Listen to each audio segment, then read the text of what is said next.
Hello everyone, Jai Shri Krishna.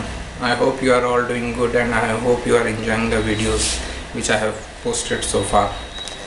Thank you all for spending your time in watching these videos and I hope you are finding these stories relevant and applicable in your day-to-day life. One thing I want to tell before I start today's story is that the relevancy factor in these stories are actually the learnings of these stories. If we learn from these stories and apply in our day-to-day life, we can find much better result in our life. Like in our last story, we have seen how Devrat took that stern oath for the sake of happiness of his father, and while doing this, actually he put the whole national interest on stake. That story tells us that a person's wishes, desires or happiness can never be take place of national interest. A person can never be greater than the nation.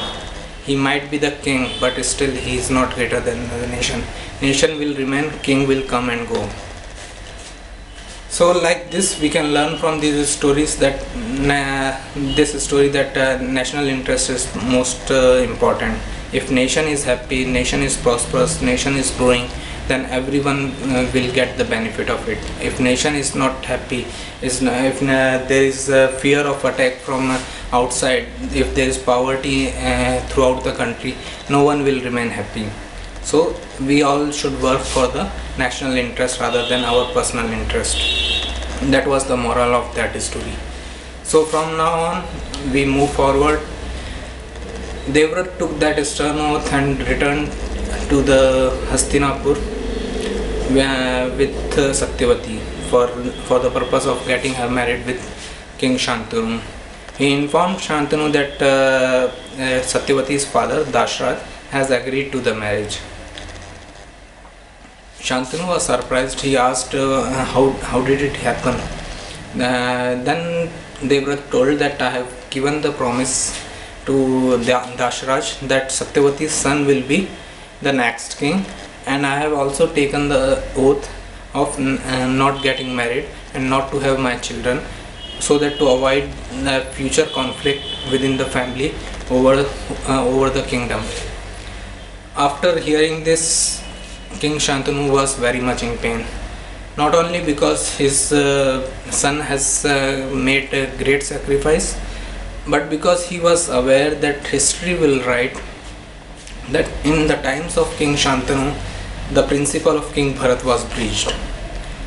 Although he himself didn't breach it, he himself didn't do anything against that principle, but the act done by Devrat will always be related to him. History will always write in the times of Shantanu this happened. So this was a very painful moment for him. Plus he could not believe that his son has sacrificed all his desires for the happiness of his father. Normally it is the pattern that parents do sacrifice for the happiness of children. This was a unique case in which a child has done all the sacrifices for the happiness of his father. So in that moment what he could do for Devrat is that first of all he gave him the name of Bhishma. So where does this name came from?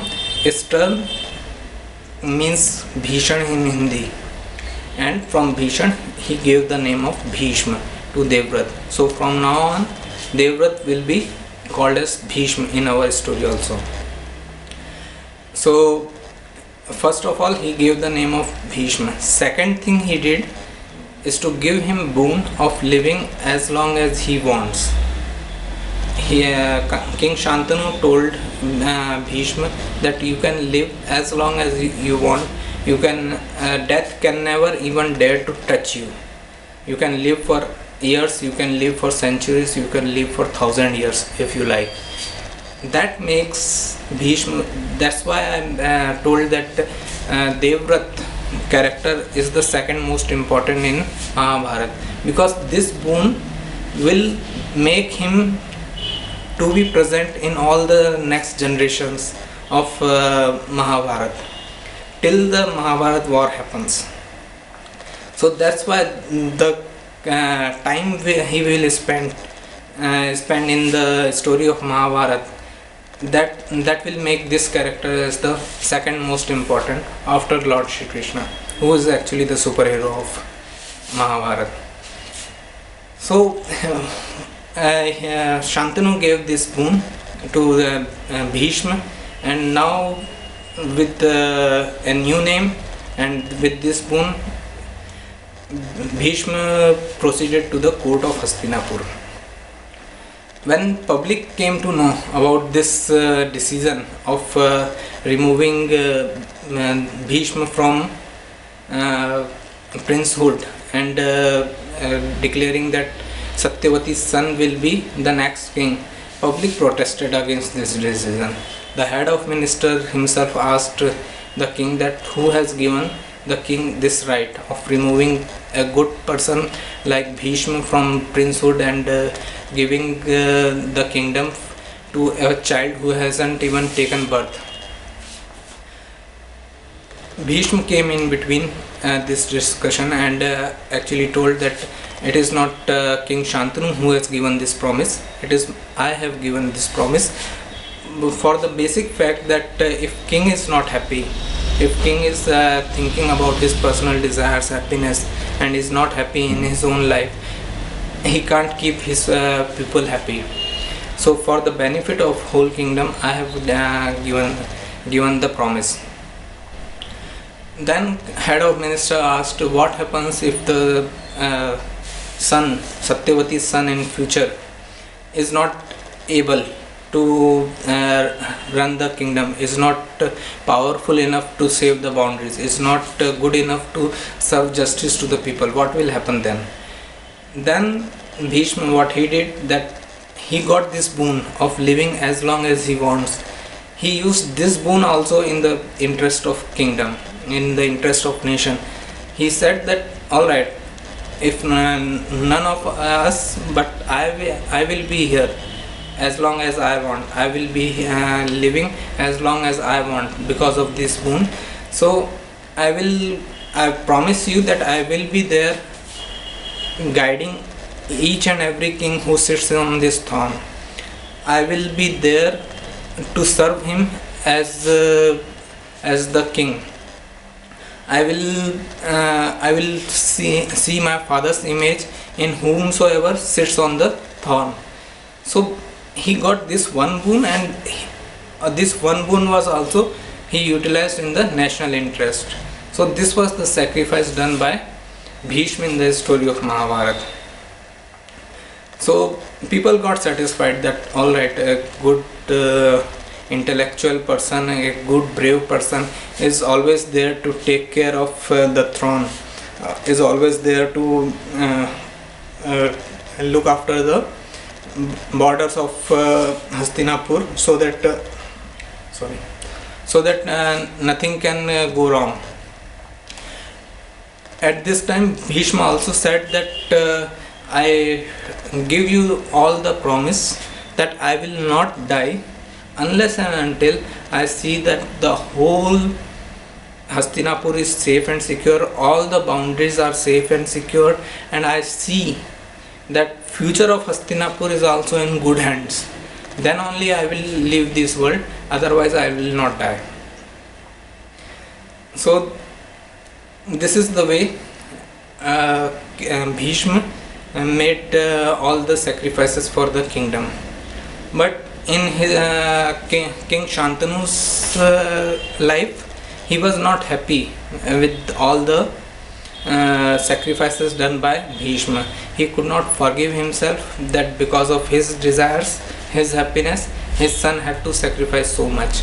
And although he and Satyavati was blessed with two sons, Chitrangad and Vichitravir, because of the pain and grief he had, he passed away one day.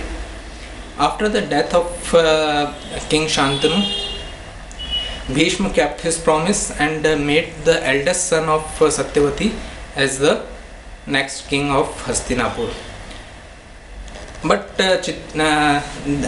who was Chitrangad? So eldest son of Satyavati, Chitrangad, was made the king of Hastinapur, but Chitrangad didn't live long. He died in a duel fight with a Gandharva. That Gandharva name was also Chitrangad. Gandharva was a community of ancient India which was engaged in the work of singing and dancing for the entertainment of gods. So like this, Chitrangad also died. After the death of Chitrangad, Bhishma again kept his promise and made Vichitraveer as the next king of Hastinapur. We will stop here in this story because this story is not finished yet. I will tell you the relevancy of this story and the next story which I will upload in my next video together, because those both these stories are connected, and both these stories will teach us that if we try to interfere, in short I am telling that if we try to interfere the plans of God, what God has planned for us, and our ambitions try to interfere in that, how this is going to hurt everyone. So thank you all for watching these videos. Thank you all for watching these stories. Please share these stories with your friends and families so that these stories can reach maximum people. Thank you all. Jai Shri Krishna.